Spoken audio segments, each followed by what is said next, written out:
How are you? All right, here we go. Man, Thursday already. This is crazy. Next week I'll be in Denver. 95 degrees. That's just wrong for Denver. I'm just saying. But all right, today we're going to embrace our natural flow. We're going to embrace the flow that makes you who you are and gets things done.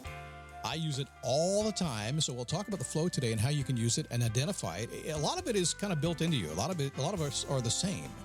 You just maybe haven't noticed it yet, but it's coming today. It's a daily boost from motivationtomove.com, the positive boost you need every single day. You're nearly famous, highly professional, motivational disc jockey dude.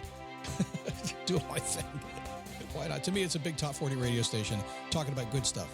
Come here really close. You know what? I started the show out 17 years ago. I'm thinking I'd be a big motivational speaker, thinking I'd do what everybody else did.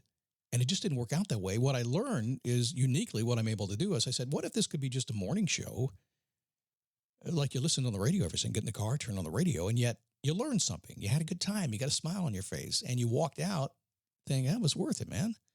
And do it quick and easy, and then do it 5 days a week. When I started the show, that was the whole goal, and that's what I continue to do to this day. And when I stop doing that, it won't be any fun, and I won't do it anymore. It's still fun right now, like crazy. By the way, I do want to say something. My name is Scott Smith, Chief Motivational Officer here. I'll forget that. I'll say it later. My lips don't work sometimes. Very proud of a client of mine. I'll say her name, Gail Brecky. Hi, Gail. Gail is starting her own business, and she wanted to lead with a podcast. A lot of people call me when they want to make a podcast because, I don't know, maybe I've done one a couple times. And we've been working on it. She's worked with me for about a year now.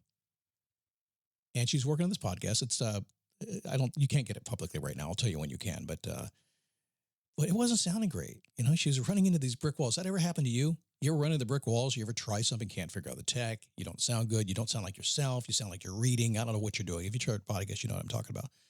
But really frustrating. And finally, a couple of weeks ago, I was pushing her to get an editorial calendar to tell me how she was going to move forward. And she came back to me. She said, I have a goal, Scott. I'm going to become really, really good at this podcast thing, and I'm going to do it in the month of August. I said, awesome, let's go. So we started doing it. And the very first thing I did to her is I came back. I said, okay, here's the thing. You're trying to bite off too much. You're trying to take on this whole 20 or 30 minute show.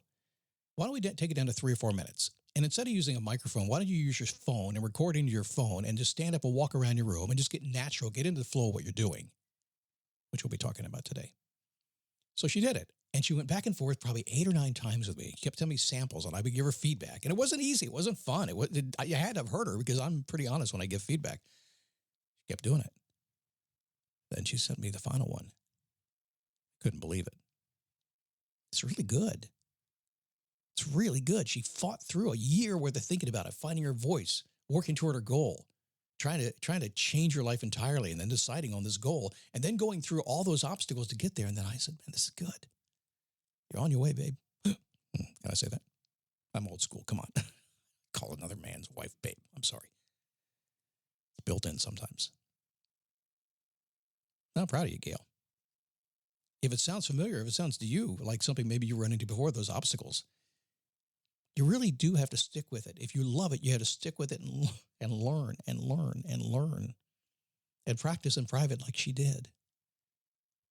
You get what you want. By the way, the phone sounded so good, the podcast, Nurturing the Heart of the Family Practice. If you search that, you might be able to find it. We actually put it up from the phone, and it sounds really good. Okay, I'm off track, but I wanted to share that little story with you today because it has to do with natural flow. We'll talk about flow today, but before I go on, you premium members, just stick with me. Everybody else, got to take a break. Okay. Embracing your natural flow. How to really make it work for you. So getting things done, like talking about Gail a few minutes ago, it really is not about your to-do list. It's more just an understanding, and it's more, honestly, your body clock. So I'm going to talk about your body clock today just a bit and help you get things done easier. Scientists they've discovered that we all experience, productivity peaks and valleys throughout the day. Now, what we want to be doing is we want to be in the flow. Now, the flow is kind of a mind science thing. It's when you're just dialed in and you're in the flow, you're not interrupted. When I do this podcast, 99% of the time, I'm in the flow. I shut everything else off and I just go into it and I don't stop until I'm done. I'm in the flow doing this stuff. I don't look back. I just make it happen. And usually it works out pretty well. So you want to be in the flow all the time with what you do. And if you can get in the flow, and you know what I'm talking about, when things are just working out for you.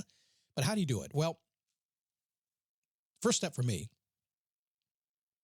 maximum for me focus, and probably for you, because you're human, happens in the morning. After you wake up in the morning, your body temperature slowly rises and your ability rises with that. Now, mornings are an excellent time for detailed work until around noon. Depends on how long you can stay in the game. So I don't know what you're doing with your mornings, but it is your best possible time. When people send me contracts and things like that, or I have some stuff I'm working on that I really have to think about, I will always say, I just did it yesterday with a contract. The guy called me the day before and he goes, "Hey, can you look at the contract and get it back to me?" I said, "I'll do it in the morning. I need my morning brain." That's what I call it, morning brain. I'll get up in the morning. I'll read it, maybe 6 o'clock in the morning. Man, I'm so focused. So I want to encourage you to look at your mornings. I'm not saying go meditate or read the Bible or anything like that, unless that's what your thing is. That's cool. Whatever you want to do, that's fine. But I am saying, understand that you are naturally, when you wake up, going to be in a natural state of flow, and you can harness the power of that. A lot of people push later in the day, like 8 or 9 o'clock at night, and some people are night people. Don't get me wrong. We know that to be true. But I'm telling you, say you want to write a book, or say you want to start a podcast like Gail, or build a whole business like Gail's doing, you're probably better off working in the morning. That's why I start my days at 7 a.m. and wrap them around 1 or 2 in the afternoon, most days. Number 2, your slump will begin. The slump is real. Happens, part of the flow. It's the energy flow of your mind. It's your, it's that rhythm. Circadian. I don't want to say, I can't even remember what it is. Circadian, there it is. Afternoon, your body's going to slow down until late afternoon. Don't fight it. That's why if you go to Europe, they siesta. You got Mexico and Italy and places like that. They take a nap in the afternoon. Take a break. How many times have you kicked back in your chair at 2 o'clock in the afternoon? So what do? We focus detail stuff in the morning. Most people chunk it down to about 4 hours. That's about all they can handle. And then in the afternoon, it's easy stuff. Whatever's easy for you. Whatever doesn't take maximum concentration. Sometimes, like my wife likes to focus on her workout, so mornings are best on her workout. I, on the other hand, just like to get through it without thinking about it, so later in the day is better for me. So I go usually around 1 o'clock. In between the old people and the kids. Number 3, wait a second, Scott, you're an old people. Yeah, but I act like a kid. That's why I have to stay in the middle. Creativity rebounds later in the day. Now, you're not as sharp in the morning, but you're more relaxed, open to ideas and creativity. So many times, as a little example, I'm a prolific creator, obviously, do a podcast every single day. And I can tell you that many of my best ideas will come later in the day. They come when the work's done, when the detail's done. I've got the workout in. I'm like, oh, what am I going to do now? In other words, my brain is kicked back in kind of a default mode. It's kind of just wandering around thinking about stuff. And I cannot tell you how many ideas I will get somewhere between 4 o'clock in the afternoon and 9 o'clock in the evening. So I've learned over time to follow that. Maximum focus happens immediately when you wake up in the morning. Every human will do that. It will then fade a little bit as you get into the day. Your slump begins, so you take advantage of that. And then later on, if you pay attention, it's coming back. Wait a second, Scott, I got to get up in the morning, take care of the kids, and go to the job and work all day long. Then I got to come home and got to feed the kids. I don't have any time to think about stuff. Yeah, you do. Remember that show we did about honesty? Sure you do.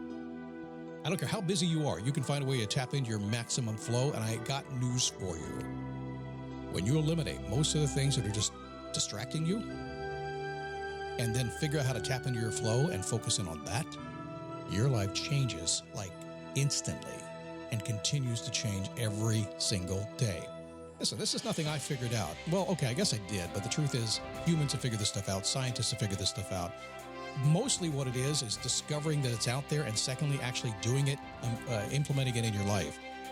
This is one of the best things you could ever do, so I want you to kind of pay attention to that. Listen back to the show if you need to, and then implement. All right, tomorrow, The Strangest Secret. Earl Nightingale did something a long time ago. He's the reason I do the show that I do now. He's the reason that I've never met Earl, and he's been gone a long time.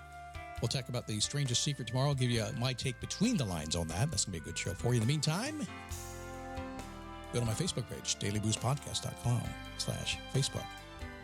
And if you'd like to join me for the commercial-free version of this podcast, if you are not already a member, and thank you if you are, just go to dailyboostpremium.com. It's also at motivationtomove.com. Lots of ways for you to check out what I'm doing and become part of what I do. I would appreciate it. See you tomorrow.